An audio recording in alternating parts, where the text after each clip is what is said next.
দর্শক মন্ডলী, আজ 2রা ফেব্রুয়ারি রবিবার 2025 19শে মাঘ। আমি মামুন চৌধুরী জানাচ্ছি পত্রিকার প্রধান প্রধান শিরোনাম। সর্বপ্রথম ইত্তেফাক মেইন হেডিং করছে ভূমধ্য সাগর উপকূলে 20 লাশ উদ্ধার, সবাই বাংলাদেশি হওয়ার আশঙ্কা। এরপর আছে প্রথম আলোর মেইন হেডিং ধনীদের কাছ থেকে বেশি কর আদায়ের সুপারিশ। নেক্সট যুগান্তরের মেইন হেডিং ফেব্রুয়ারিতে যখন যেসব খেলা। নেক্সট ভোরের কাগজ মেইন হেডিং বিশ্ব ইজতেমার প্রথম ধাপের আখেরি মোনাজাত আজ। এরপর জনকণ্ঠের মেইন হেডিং এবার এক দফার ঘোষণা তিতুমিরের শিক্ষার্থীদের।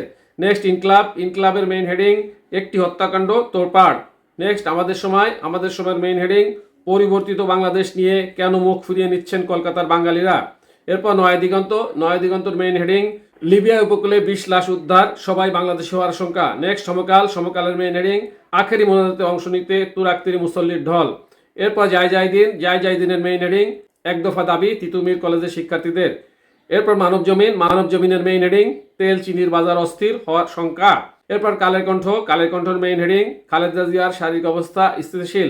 নেক্সট বিবিসি বাংলার মেইন হেডিং নির্বাচিত সরকারের আগে মূল্যস্ফীতি পুরোপুরি সমাধান কঠিন, সাক্ষাৎকারে অর্থ উপদেষ্টা।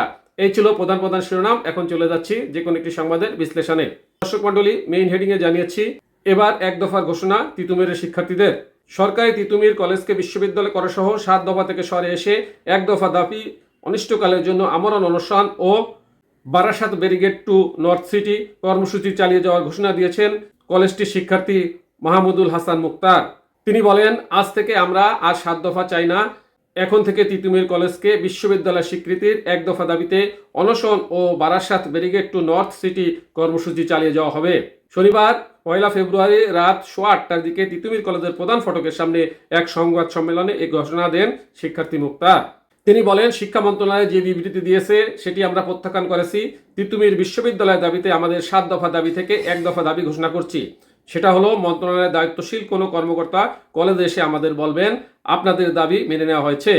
আজ থেকে তিতুমির কলেজকে বিশ্ববিদ্যালয় হিসাবে ঘোষণা করা হলো।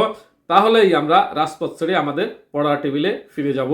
আমরাও চাই সব ভেদাভেদগুলো শিক্ষার্থীরা পড়ার টেবিলে ফিরে যাক। সাথে থাকার জন্য ধন্যবাদ। আসসালামু আলাইকুম।